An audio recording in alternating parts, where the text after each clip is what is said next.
محتارة هتعملي اكل ايه النهاردة؟ تعالي بسرعة كده وانا اقولك تعملي ايه النهاردة. احنا من نص كيلو لحمة هنعمل وليمة حواوشي. بصوا بقى، مش عايزة اقولكم نص كيلو لحمة ده كف عيلة. كف عيلة يعني ما شاء الله كذا فرد. النص كيلو لحمة عملنا منه احلى رغيف حواوشي. بطريقة سهلة وبسيطة وما خدش معانا وقت ولا تكلفة ولا اي حاجة. معايا بقى نص كيلو لحمة زي ما انتوا شايفينه. نقول بس الأول بسم الله الرحمن الرحيم، اللهم صل وسلم وبارك على سيدنا محمد عليه أفضل الصلاة والسلام. زي ما انتم شايفين كده جبنا نص كيلو لحمة وجبنا البهارات بتاعتنا، الملح والفلفل والبابريكا وتوم باودر وبصل باودر. وفرمنا بقى شوية فلفل حلوين كده على شطة، فرمناهم فرمة كويسة في الكبة. وفرمنا برضو البصل، طبعا احنا فرمين البصل كتير جدا. البصل ده حوالي كيلو، معايا نص كيلو لحمة ومعايا كيلو بصل. البصل طبعا هيضاعف الكمية بتاعتنا بتاعت اللحمة. هو اي نعم بقى هتقولي البصل غالي ومش غالي، ده ماليش دعوة بقى. حطي بصل بزيادة، ما تبقيش بخيلة في البصل بقى، ملناش دعوة. يلا بقى بينا نحط بقى المقادير كلها على بعض، البصل والبهارات والفلفل اللي احنا فرمينه في الكبة، ونديها بقى تقليبة حلوة كده بالبصل والفلفل وكله كده مع بعضه في قلب اللحمة. هنقلبهم تقليبة كويسة جدا لما تتشرب كلها من بعضها كده زي ما انتم شايفين بقى الشكل الجميل الحلو ده. ومعانا كده بقى احلى بقى حشو كده للحواوشي. بصوا بقى، مش عايزه اقول لكم على ريحته يعني، انتوا بقى طبعا هتعملوه هتدوقوه. معايا بقى هنا كيلو دقيق، هجيبي كيلو دقيق وتعمليه بقى ايه عيش، لان احنا ما عندناش عيش جاهز. هنعمل بقى العجينه بتاعه الحواوشي في البيت، هنعمل عجينه العيش بتاع الحواوشي في البيت. معايا بقى الدقيق، جبت كيلو دقيق وحطيت عليهم معلقه سكر صغيره وكيسين خميره فوريه، وهحط عليهم برضو معلقه ملح صغيره كده زي ما انتم شايفين. وهنقلب بقى كل ده مع بعض، نديها تقليبه بقى حلوه كده، الدقيق بقى والخميره والملح والسكر كله مع بعض كده سريع سريع. وما تحتاريش انت هتطبخي ايه النهارده، لا قومي اعملي كده بقى وتشجعي واعملي الحواوشي بتاعك. حطينا بقى نص كوبايه لبن، وهنكمل بقى بميه. طبعا اللبن هيطعم لنا العجينه بتاعتنا وخليها طعمها حلو كده ودايب في بقك كده.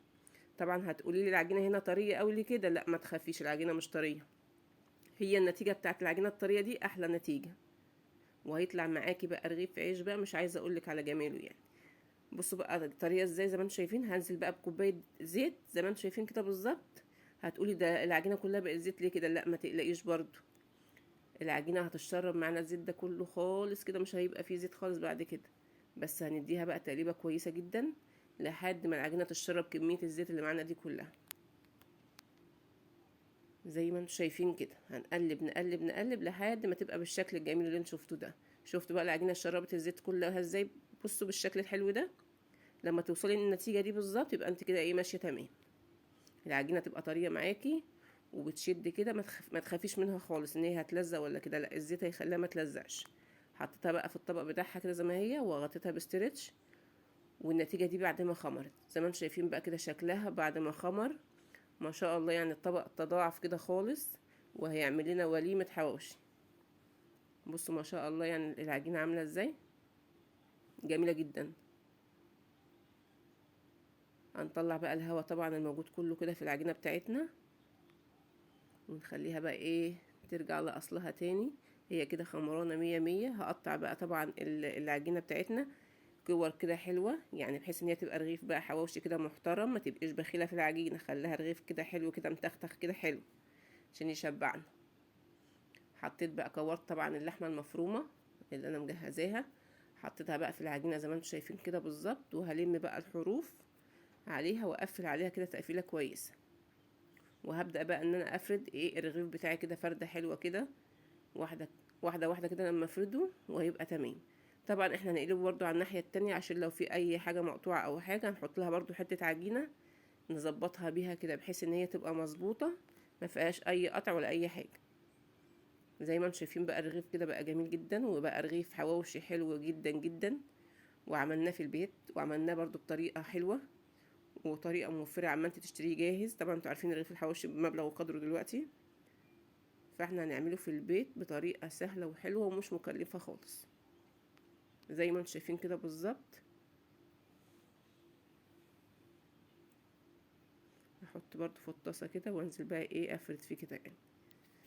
طبعا الحتة اللي هتتقطع زي ما انتم شايفين بقى كده، انتوا ستات شاطرين كده وهتفضلوا ايه تعالجوا بقى الحتت اللي مقطوعة والكلام ده كله. يعني اي حتة تتقطع هتحطي عليها حتة تانية. العجينة بتاعتنا طبعا لينة وطرية، فانت ايه هتبقى سهلة بالنسبة لك. تقطعي حتة العجينة وتحطيها على الحتة المقطوعة وتكملي فرد لما يطلع معاك الرغيف الحلو الجميل ده. ما شاء الله بقى رغيف حلو جدا. هبدأ بقى احطه بقى في طاسة سخنة كده على النار زي ما انتم شايفين بقى كده، حتى الخمر باين فيها. مش عايزه اقول لكم بقى على طبعا الريحه والجمال بتاع الحواوشي بتاعنا النهارده. كان حلو جدا وما خدش تسويه خالص على النار. انت ممكن تسويه في الطاسه كده على النار من فوق، وممكن تحطيه في صاج كده وتدخليه في الفرن. دي حاجه ترجع لراحتك انت، بس احنا طبعا عملناه ايه على النار كده سريع، ايه ما خدش وقت معانا خالص. طبعا بقى هفضل اعمل كميه كلها كده لحد ما اخلص بقى كميه الدقيق اللي معانا، العجينه اللي معانا دي، وكميه اللحم.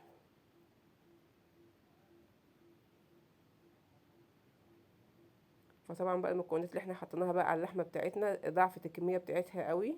ما شاء الله بقت معانا كميه كبيره جدا، واكلت العيله ما شاء الله. يعني كان طعمه حلو قوي، وكلنا كلنا وشبعنا الحمد لله من نص كيلو لحمه. وفي نفس الوقت طبعا تغيير.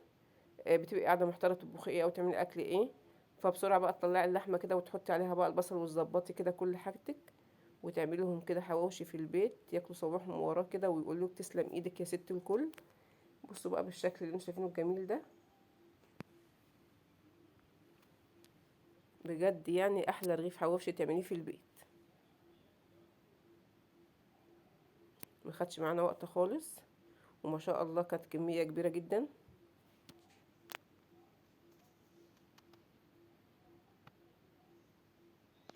طبعا بقى هنعمل كميه كلها كده بالشكل ده لحد ما نخلص كميه الحواوشي اللي معانا. طبعا احنا حاطين بقى طاستين على النار بحيث ان احنا ننجز في الوقت. حاطين بقى طاسه هنا وطاسه هنا كده، ايه الرغيفين بيطلعوا مع بعض بسرعه بسرعه، ما خدش معانا وقت. وبقى معانا بقى الحواوشي الجميل بالشكل الحلو اللي انتوا شايفينه ده.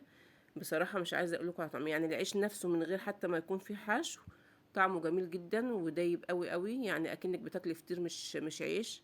طعمه كان حلو جدا. وما تبخليش بقى علينا باللايك الحلو بتاعك ده، وكومنت حلو كده تشجيعي. وكده ايه نشوفكم ان شاء الله في فيديوهات تانية كتير، وتسلموا لي ويسلم كل حد بيدخل لي ويقول لي كلمة حلوة. ربنا يخليكم، واشوفكم كده على خير، واشوفكم في احسن صحة واحسن حال يا رب. واقول لكم بقى يعني ايه مع السلامة، واشوفكم على خير. سلام.